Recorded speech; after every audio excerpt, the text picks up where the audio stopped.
ఆస్తి కోసం కన్న తండ్రిని ఇంటి నుంచి గెంటేసిన కొడుకు. న్యాయం చేయాలని పలమనేరు డీఎస్పీకి వినతి. పుంగనూరు మండలం దిగువ చదళ్లలో అమానుషం. ఆస్తి కోసం తండ్రిని ఇంటి నుంచి గెంటేసిన కొడుకు. గతంలో కోడలు పేరుపై 10 ఎకరాల భూమి రాసిచ్చిన కృష్ణప్ప తన 2.5 ఎకరాలు తనకు ఇప్పించాలని డీఎస్పీకు ఫిర్యాదు. సంవత్సరం నుంచి తనను ఇంటి నుంచి కొడుకు, కోడలు గెంటేశారని తండ్రి కృష్ణప్ప ఆవేదన.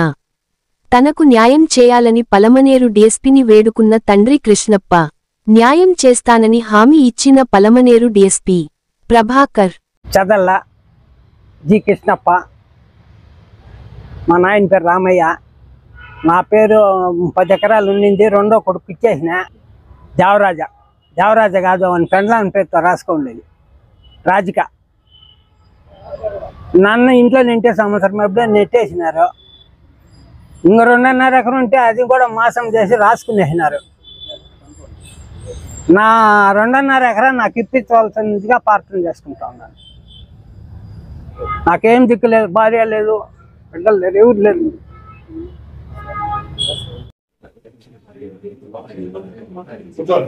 భూమి కాజేసినాడు అంతేనా సమస్య. సరే, దీనిపైన ఆర్డీఓకు లెటర్ రాయింది. ఆర్డీఓ హక్కు ఉంది. తల్లిదండ్రులు ఉంటే సీనియర్ సిటిజన్ సెక్షన్ 32 క్లాస్ 2 కింద ఆర్డీఓ వారు వాళ్ళ దగ్గర ఉన్న భూమిని వీళ్ళకి హ్యాండ్ చేయొచ్చు. రిజిస్టర్ చేసినా కూడా మీకు ఆర్డీఓ లెటర్ పెడతాను. దీనిపైన ఇమ్మీడియట్గా ఆర్డీఓ కూడా కలవండి. ఆర్డీఓ గారికి ఆర్డర్ తీసుకొని మీకు ఇస్తాను. ఒకసారి లెటర్ ఇస్తాను. దానిపైన మీకు ఆర్డీఓ కలిసి మీ భూమి కెమెరా చేపిస్తాను. బోయకొండ గంగమ్మకు ప్రత్యేక పూజలు, మొక్కులు తీర్చుకున్న గ్రామస్తులు. పుంగనూరు మండలం మార్లపల్లి గ్రామస్తులు భక్తిశ్రద్ధలతో బోయకొండ గంగమ్మకు దీపాలు సమర్పించారు. ఉగాది తర్వాత వచ్చే తొలి మంగళవారం గ్రామ దేవతకు దీపాలు సమర్పించడం ఆనవాయితీ. ఈ క్రమంలోనే డప్పు వాయిద్యాల నడుమ ఊరేగింపుగా ఆలయానికి చేరుకున్నారు. గంగమ్మకు గెరిగలు, దీపాలను సమర్పించి మొక్కులు చెల్లించారు. ఈ కార్యక్రమంలో గ్రామస్తులు పెద్ద ఎత్తున పాల్గొన్నారు.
అట్లా పాస్ చేసి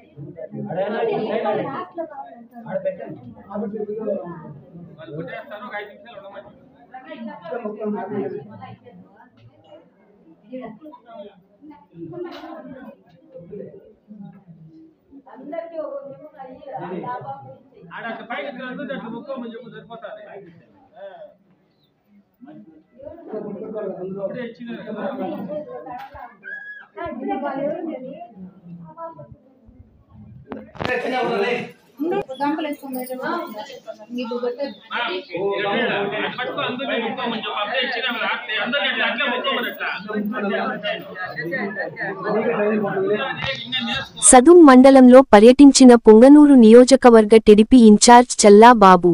పుంగనూరు నియోజకవర్గం సదుం మండలంలో టిడిపి ఇన్ఛార్జ్ చల్లా బాబు పర్యటించారు. పర్యటనలో పాల్గొన్న చల్లా బాబుకు సదుము మండల ప్రజలు ఘన స్వాగతం పలికారు. సదుం మండల వైఎస్సార్సీపీ సీనియర్ నాయకుడు శ్రీకాంత్ రెడ్డితో పాటు వందలాది మంది తెలుగుదేశం పార్టీ తీర్థం పుచ్చుకున్నారు. ఈ కార్యక్రమంలో పుంగనూరు నియోజకవర్గ తెలుగుదేశం పార్టీ నాయకులు, కార్యకర్తలు పాల్గొన్నారు.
చింతపట్టివారిపల్లిలో తెలుగుదేశం పార్టీ నాయకులు, కార్యకర్తలు ఈ మండలంలో చరిత్రలో నిలిచిపోయాడుగా ఈ రోజు సదుం మండలంలో ఇంత అపూర్వ స్వాగతాన్ని ఇచ్చిన తెలుగుదేశం పార్టీ కార్యకర్తలకు, నాయకులకు ప్రతి ఒక్కరికి పేరు పేరున ధన్యవాదాలు తెలియజేసుకుంటూ, సోదరులారా, ఇప్పుడే ఈ సదుం మండలంలో మీరు చూస్తా ఉన్నారు 20 సంవత్సరాల నుంచి ఇక్కడ ఏ పరిస్థితిలో ఇక్కడ ప్రజలు ఉన్నారో ఈ రోజు వాళ్ళకి స్వతంత్రం వచ్చినట్టు ప్రతి కార్యకర్త, ప్రతి నాయకుడు, ప్రతి మైనార్టీ సోదరులు అందరూ కూడా ఈ రోజు ఇంత విచ్చలవిడిగా బయట వస్తాడారంటే వాళ్ళకు నిజమైన స్వతంత్రం ఈ రోజు వచ్చిందని చెప్పి తెలుగుదేశం పార్టీ కూటమి ప్రభుత్వం ఏర్పడిన తర్వాత ప్రజల్లో ఒక భయం, ఆందోళన వెళ్ళిపోయి ప్రజలు స్వేచ్ఛకోవచ్చు. నిదర్శనం ఈ సదుం మండలం తెలియజేస్తా ఉన్నా. ఈ సదుం మండలంలో ఇంత పెద్ద ఎత్తున తెలుగుదేశం పార్టీని ఆహ్వానించి ఇక్కడ పార్టీ ప్రెసిడెంట్ ప్రసాద్ రెడ్డి అవుతానేమి, కార్యకర్తలతోనే, నాయకులతోనేమి ఇక్కడ మమ్మల్ని అందరూ స్వాగతించేందుకు పేరు పేరున ధన్యవాదాలు తెలియజేసుకుంటూ, ఇక్కడ జరిగే అరాచకాలన్నీ కూడా ఇక మీదట ఎప్పటికప్పుడు క్షుణ్ణంగా పరిశీలించి తెలుగుదేశం పార్టీ కార్యకర్తకి ఏ చిన్న ఇబ్బంది అయినా అర్ధరాత్రిలో కూడా ఇక్కడ ఎదుర్కొంటారని చెప్పి మీకు అందరికి తెలియజేస్తూ, ఇక్కడ చేరిన శ్రీకాంత్ రెడ్డి, తెలుగుదేశం వైఎస్ఆర్ పార్టీలో తెలుగుదేశం పార్టీలో చేరిన శ్రీకాంత్ రెడ్డి ఆయన అనుచరులకు అందరూ కూడా నేను పేరు పేరున ధన్యవాదాలు తెలియజేసుకుంటూ ఈ అవకాశం ఇచ్చిన మీకు అందరికీ ధన్యవాదాలు తెలుపుకుంటూ జై హింద్, జై చంద్రబాబు.